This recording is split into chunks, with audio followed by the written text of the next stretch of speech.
32 years old man present with loose stool for a couple of weeks and history of abdominal pain and a pseudo-jejunal obstruction from a nodule. The nodule was accessed section and stained with hematoxylin and eosin. What is your diagnosis?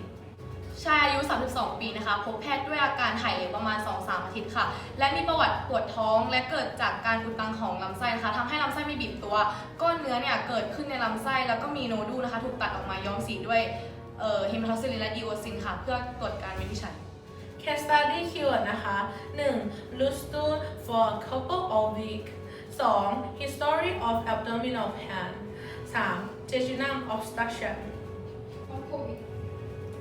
พยาธิที่เราคิดว่าใช่นะคะมีทั้งหมด3ตัวค่ะมีพยาธิตืดหมูพยาธิอนิสกิซิมเพกค่ะแล้วก็พยาธิใบไม้ในลำไส้นะคะโดยเราจะใช้การตัดช้อยจากการเกิดพยาธิสภาพในลำไส้ค่ะ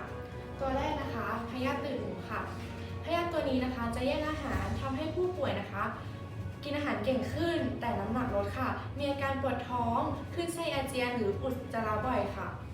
นอกจากนี้นะคะยังมีการเกิดซีสต์ในตำแหน่งต่างๆถ้าเกิดในผิวหนังก็จะมีก้อนใต้ผิวหนังค่ะถ้าเกิดที่ดวงตาก็จะมีการปวดตา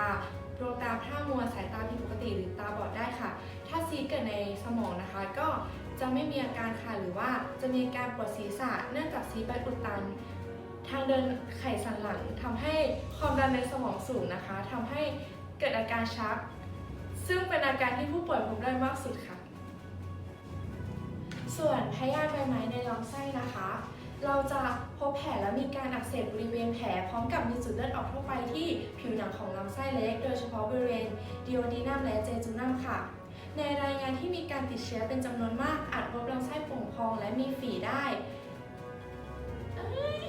พยาธิตัวที่3นะคะพยาธิแอนิสกิซิมเพกค่ะเนื่องจากพยาธิชนิดนี้จะเคลื่อนที่ใช้ในกระเพาะอาหารและลำไส้ของคนทำให้เกิดแผลขนาดเล็กและอาจทำให้มีเลือดออกในกระเพาะได้ค่ะส่งผลให้ผู้ป่วยนะคะมีอาการที่ลำไส้มักเกิดขึ้นหลังจากที่รับประทานอาหารที่มีพยาธิชนิดนี้1 ชั่วโมงหรือว่าอาจเป็นวันก็ได้ค่ะและถ้าหากพยาธิชนิดนี้นะคะฝังตัวอยู่ในทางเดินอาหารมากเกินไปก็จะทำให้เกิดก้อนทุงขึ้นมาจะทำให้เกิดลักษณะของก้อนทุงขึ้นมาในทางเดินอาหารซึ่งเกิดจากปฏิกิริยาของร่างกายต่อพยาธิค่ะ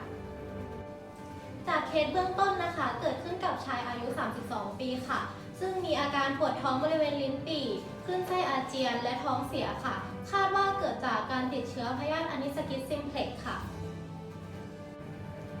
พยาธิอนิสกิสซิมเพล็กซ์นะคะเป็นพยาธิตัวกลมชนิดหนึ่งที่พบได้บ่อยในอวัยวะภายในช่องท้องของปลาทะเล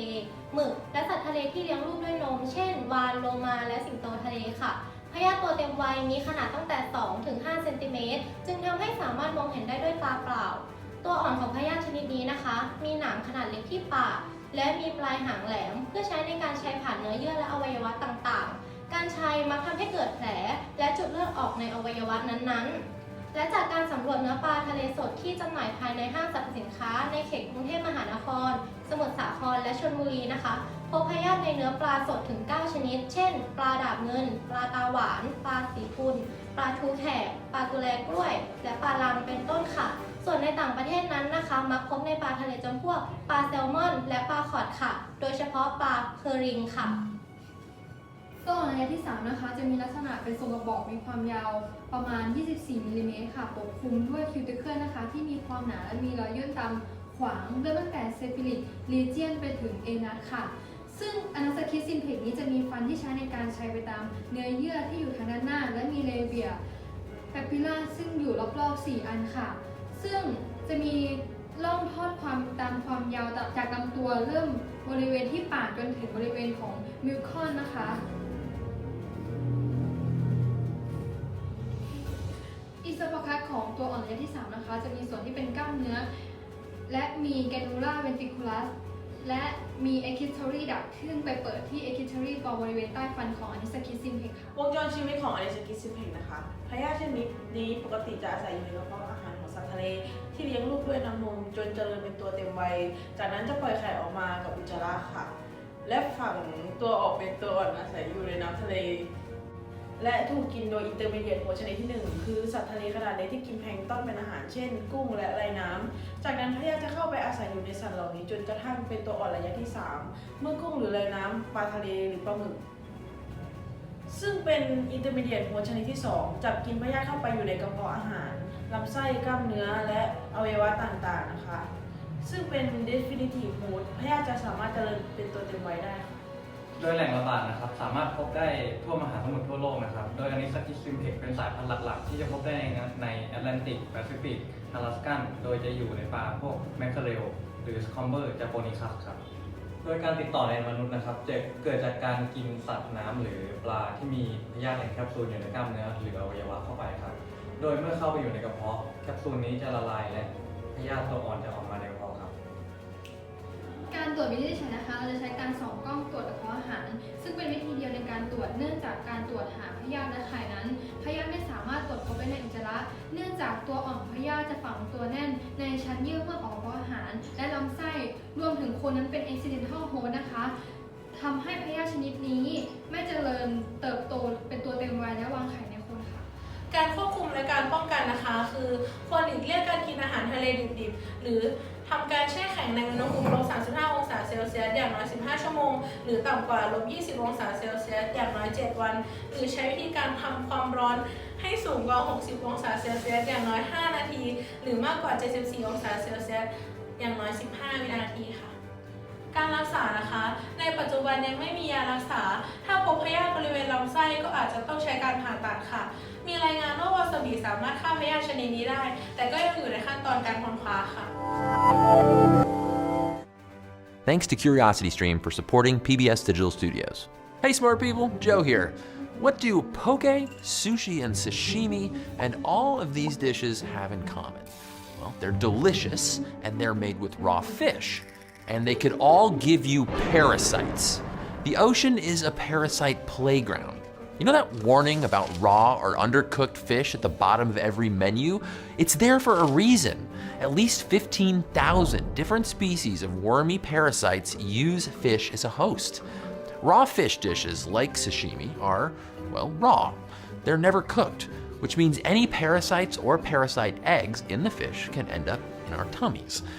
In case you're wondering, let me make this next part extra clear for you. Parasites are so common in fish, if you've eaten raw fish more than a few times, you've almost definitely eaten a parasite egg. The real question is, did it hatch?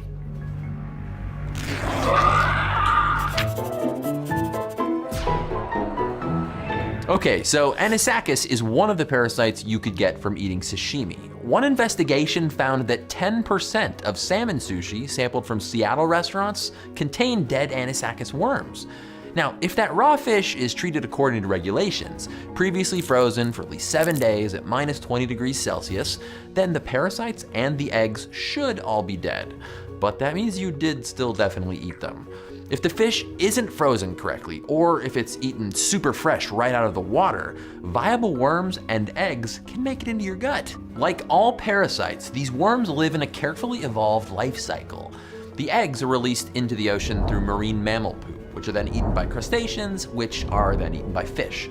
When people eat this fish, we interrupt this natural cycle, and those nematode worm larvae can take up residence inside our throat, stomach, or intestinal lining instead. On rare occasions, people report feeling a tingling after eating sushi. That's not the wasabi, people, it's worms. Well, it's probably the wasabi, but it could be worms. Of course, parasites don't have to be worms. They can come in a ton of forms, from microbes to ticks to plants to fungi. Humans have recognized the weirdness of parasites for a long time, from the ancient Greeks and Egyptians to the Chinese. The first written records show up on medical papyruses from ancient Egypt, and we found parasite eggs in actual 3,000-year-old mummies. They're even described in the Bible. The fiery serpents mentioned in the Old Testament are thought to be an early description of a painful condition caused by guinea worms. But back then, doctors didn't understand how people actually got parasites. In the 17th century, folks thought parasites just spontaneously generated in the human body because they never saw the worms go in, they only saw the worms come out, if you know what I'm saying. Of course, now we know parasites don't have to go in as whole worms. You only need to eat their eggs. That's how the life cycle of another ocean parasite goes. You've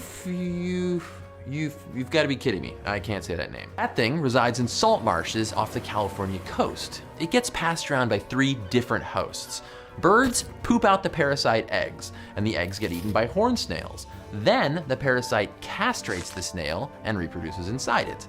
Then the parasite swims out of the snail and into the gills of the unsuspecting California killifish. It digs through the gills and into the fish's head, where it weaves a little parasite carpet over the little fish's brain.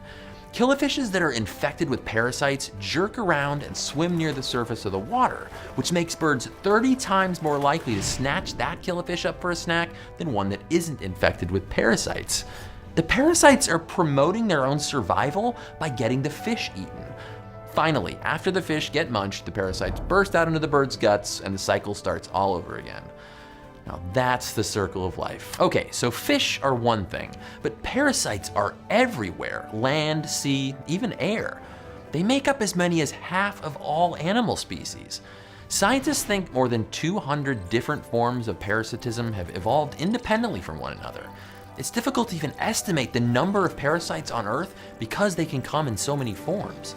From the beginning of multicellular life on Earth, parasites have been locked in quiet evolutionary arms races with almost everything living in their environment. Hosts and parasites always trying to stay one step ahead of each other. And here's the thing, even if you've never gotten sick from eating worm-infected sushi, parasites have impacted your life. Human DNA is full of battle scars from our species' past run-ins with parasites.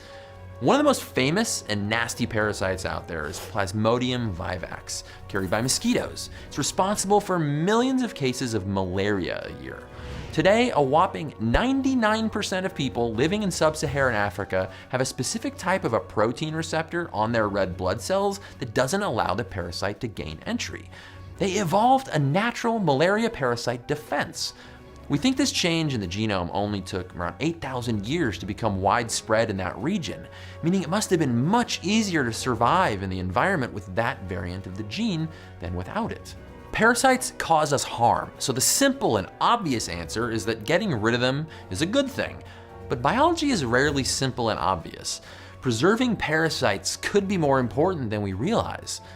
Let's return to the California salt marshes and see what happens if we disrupt the parasite balance. Snails that aren't infected reproduce super quickly. This could lead to fewer plants, fewer fish, less for birds to eat. By messing with a parasite, we've broken the ecosystem. This is important because parasites are actually at risk. Climate change could cause the extinction of a third of them by 2070. Parasites are often gross, but they're critical to keeping balance in ecosystems. We aren't even close to knowing how diverse the parasite world really is. The conservation of parasites doesn't inspire a warm and fuzzy feeling, but it's just as important to the environment that we save not only the whales, but also the worms inside their guts. Sushi, anyone? Stay curious. A big thank you to CuriosityStream for supporting PBS Digital Studios. CuriosityStream is a subscription streaming service that offers documentaries and nonfiction titles from a variety of filmmakers. Their collection features a bunch of CuriosityStream originals. For instance, CuriosityStream just released an original 3-part series called The Age of Big Cats. It profiles the 7 major species of big cats alive today in a unique way that tells the story of how they survive, with plenty of sweet night vision footage of big cats doing big cat stuff. You can learn more at curiositystream.com/smart and use the code SMART during the sign-up process. One more thing, you think, oh, I can't get a parasite, I'm clean, that'll never happen to me. Well, think again, because it happened to me. I got a worm in my foot from a beach, and I had to take deworming pills like a dog that ate something bad. So that's what happened to me. Wash your feet, kid.